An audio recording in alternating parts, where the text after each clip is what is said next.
play turn. And this is what we asked for, and this is what we got. I thought the curator was very supportive, and I still believe that irrespective how the wicket was, it was 123 was chaseable. And I felt that if you are willing to put your head down, and if you have a solid defense, if you have the temperament, you can definitely score runs. Yes, it might not be a wicket which is going to be very, very flamboyant where you can play those big shots, but if you're willing to put your head down, definitely it's a wicket where you can. तो देखा आप लोगों ने, मतलब गौतम गंभीर ने खुद ऐसे पिच की मांग की थी। अब ये देख के और पिछले जब से गौतम गंभीर कोच बने हैं, सीरीज ऑफ इवेंट्स देख के एक चीज़ बहुत क्लियर है, गौतम गंभीर का फिलॉसफी जो है, जो उनका मोटो है, वो यही है, इट्स माई वे और द हाईवे। उन्हें जिस हिसाब से टीम चलानी है वो उसी हिसाब से चलाएंगे। उन्हें शायद अथॉरिटी इतनी पसंद है, या तो उन्हें ये लगता है कि because he is the coach, accountability उनकी है, तो डिसीजंस भी उन्हीं के होने चाहिए। एंड एक तरह से सही भी है कि भाई अगर नौकरी से हटाए जाएंगे तो वो हटाए जाएंगे, तो वो जो भी डिसीजन ले रहे हैं वो अपने हिसाब से ले रहे हैं। बट इसमें एक चीज़ बस आपको समझनी पड़ेगी, फिर और लोगों का रोल क्या है, फिर सिलेक्टर्स का रोल क्या है, फिर क्यूरेटर का रोल क्या है, फिर स्टेट अथॉरिटीज़ का रोल क्या है, प्लेयर्स का रोल क्या है।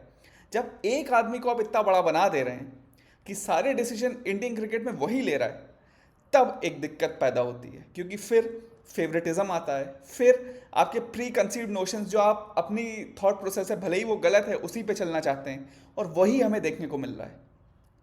क्यों? जब साउथ अफ्रीका जैसी टीम आई है यहाँ पे, जो हमें मालूम है कि स्पिन की बहुत अच्छे प्लेयर्स नहीं हैं, तो हमें इतनी रैंक टर्नर्स चाहिए। क्या नॉर्मल स्पिनिंग पिच होती, जैसे पहले 5-10 साल पहले जैसे हम इंडिया में पिचेस देखते थे कि थर्ड डे से टर्न होना चालू करती थी, वैसे पिच पे आपको क्या भरोसा नहीं था कि आपके स्पिनर साउथ अफ्रीका को आउट कर लेंगे? या आपको लगा कि अगर तीसरे दिन से स्पिनर काम में आएंगे तो पहले 2 दिन आपके पेसर अच्छे नहीं हैं? Doesn't this show a lack of trust on your own players? क्या ये नहीं दिखाता है कि आपको बुमराह पे, सिराज पे, इन सब पे भरोसा नहीं है? क्या आपको लगता है कि अक्षर पटेल, वॉशिंगटन सुंदर इतने अच्छे स्पिनर नहीं है? और अगर ऐसा है तो फिर आप स्पेशलिस्ट खिलाइए। ये टेस्ट मैच है, ये T20 नहीं है। मैं ये ज़रूर मानता हूँ कि एटलीस्ट T20 में जिस हिसाब से गौतम गंभीर ने KKR को जितवाया, जब वो लखनऊ सुपर जायंट्स के मेंटर थे, उसे प्लेऑफ्स में लेके गए, तो एज अ T20 माइंड उनका बहुत अच्छा चलता है, क्योंकि वो अपनी बैटिंग को पाइलअप करते हैं। नंबर 7, नंबर 8, नंबर 9 तक काफ़ी बार उनकी बैटिंग रहती है T20 में, और वो उन्हें लाइसेंस देती है कि वो फ्रीडम के साथ खेलें। बट टेस्ट मैच टैक्टिक्स से ज़्यादा स्किल का गेम है, जहाँ पे आपको स्किल वाइज सबसे अपने बेस्ट प्लेयर्स चाहिए। और यहाँ पे आपको शायद T20 में मान लीजिए, क्योंकि लिमिटेड बॉल्स होती हैं, तो आपको हर बॉल का सबसे ज़्यादा फ़ायदा उठाना है। यहाँ पे आपके पास 5 दिन है, टाइम का कोई रिस्ट्रिक्शन नहीं है। यहाँ पे ये एक मेंटालिटी का खेल है, टेनासिटी का खेल है। ये खेल है कि आपका स्किल कितना अच्छा है, कि कोई आपको it's 1-on-1 verse with the batter and bowler, कि कोई प्रेशर नहीं है बैटर को कि रन बनाना है, तो वो आराम से अपना टाइम ले सकता है, बॉलर को अपने स्किल पे ही आउट करना है। तो अगर जब साउथ अफ्रीका के स्पिनर यहाँ आए थे, जब आप टर्निंग स्पिन पिच उन्हें दे देते हैं, तो हर आदमी यही कह रहा है कि भाई आप जो एक नॉर्मल स्पिनर है और एक जो अच्छा स्पिनर है, उसके बीच का गैप भर देते हैं। क्योंकि अगर आप सोचिए ना कि कोई पिच है जो अपने आप ही टर्न ले रही है, तो मैं अगर बहुत अच्छा स्पिनर नहीं हूँ, वो पिच अपने आप ही टर्न ले रही है, तो मैं कुछ भी डालूँ वो स्पिन हो ही रही है। तो फिर अच्छे स्पिनर और बुरे स्पिनर में अंतर बताने में कैसे आप अंतर बताएंगे? बुरा स्पिनर भी वहाँ अच्छी बॉलिंग करके चला जाएगा। और हमने काफ़ी बार देखा है कि जब ऐसा किया है, इंडिया को बैकफायर हुआ है। शुरुआत से, मतलब 20 साल पहले की मुझे याद आती है, जब माइकल क्लार्क ने 6 विकेट ले लिया था 9 रन देके, क्योंकि ऐसे ही पिच बनाने की कोशिश की गई थी जो रैंक टर्नर हो। माइकल क्लार्क जो प्रिडोमिनेटली एक one of the greatest batsman है, पार्ट टाइम बॉलर हैं, उन्होंने 6 विकेट ले लिए थे। वही मैं बता रहा हूँ, क्योंकि जब आप ऐसे रैंक टर्नर्स बनाते हैं तो आप स्किल का गैप बहुत कम कर देते हैं। जब आप एक मैच को 150-160 रन वाला बना देते हैं, तो उसमें आप ऑलमोस्ट लक को बीच में ले आ रहे हैं कि भाई आपका एक बैट्समैन रिटायर हुआ। और शुभमन गिल पे भी मुझे गुस्सा है, वो भी मैं बताऊंगा। भाई पहले ऐसे प्लेयर होते थे, मुझे याद है अनिल कुंबले जो टूटे जबड़े के साथ खेले थे, रोहित शर्मा टूटे अंगूठे के साथ खेले थे, ग्राम स्मिथ एक बार बैटिंग करने आए थे, उनका आर्म टूट गया था, और ये हमारे कैप्टन हैं आज के। तभी मैं इन्हें बोलता हूँ छमिया गिल, ओ मेरे गर्दन में दर्द हो गया, मेरी गर्दन मुड़ गई, अब मैं बैटिंग नहीं कर पाऊंगा। अरे भाई तुम इंडिया टीम के कैप्टन हो यार, कितने नसीबों से मिलता है ये अथॉरिटी। हर आदमी इंडिया का कैप्टन बनने का मौका नहीं मिलता है हर आदमी को। तुम्हें ये मौका मिला है और तुम ऐसे कर रहे हो। कि ज़रा सा तुम्हें अनईज हुआ तो तुम्हें बैटिंग ही करने नहीं आए, नेक पे स्पैज़म था, मतलब स्पैज़म की वजह से कोई बैटिंग ना करने आए, इट्स, और वो भी जब आपकी टीम को इतनी ज़रूरत है। अगर आप खड़े रहते तो शायद अक्षर पटेल और आप मिल के, अक्षर पटेल बहुत अच्छी बैटिंग कर रहे थे, बट उन्होंने जब देखा कि पार्टनर्स लूज कर रहे हैं तो उन्हें अपना रिस्क लेना पड़ा। शायद आप होते तो उन्हें रिस्क नहीं लेना पड़ता।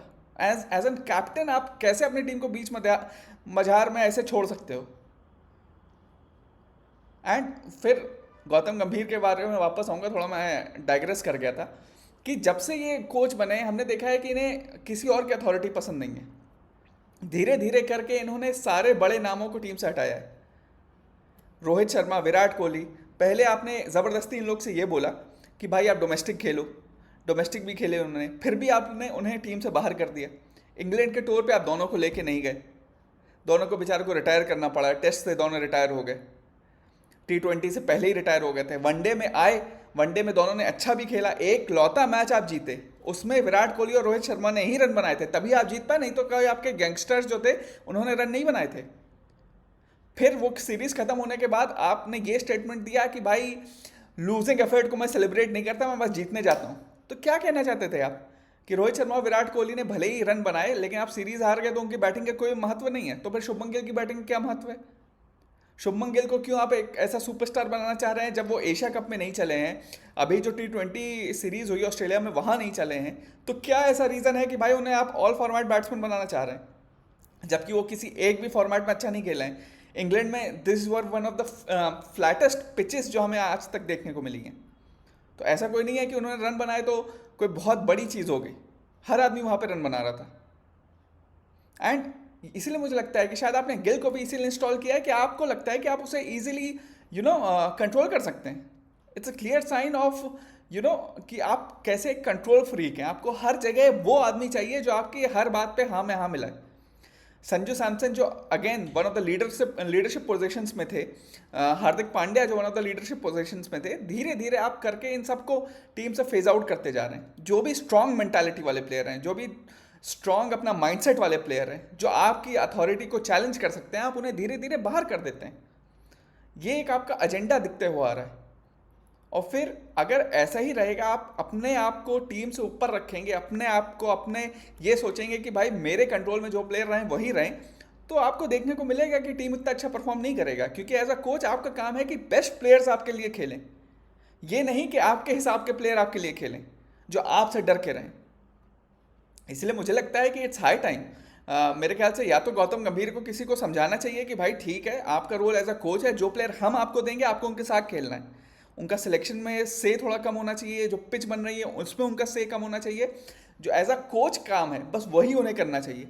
मतलब हर बड़ा player, beat Shane Warne, Steve Waugh, Sourav Ganguly, हर आदमी कहता है कि इंडिया टीम में नहीं, मतलब किसी भी क्रिकेट टीम में सबसे इंपॉर्टेंट आदमी होता है कैप्टन। ये पहली बार ऐसा देखने को मिला है कि इस बार कोच ज़्यादा इंपॉर्टेंट बनने की कोशिश कर रहा है, और कोई आदमी जब अपनी अथॉरिटी से ज़्यादा बड़ा बनने की कोशिश करता है तो ऐसे रिजल्ट देखने को मिलते हैं। बहुत ही डिसपॉइंटिंग रहा ये टेस्ट, और हमने देखा है कि रिजल्ट धीरे धीरे हर फॉर्मेट में कम होते जा रहे हैं। आप लोग भी बताइए, आप लोग को क्या लगता है कि क्यों ऐसा है कि भाई गौतम गंभीर की अथॉरिटी को कोई चैलेंज नहीं कर रहा है, और क्या ऐसे ही चलना चाहिए? प्लीज़ कमेंट करके बताइए, and do like and subscribe for more such videos. Thank you.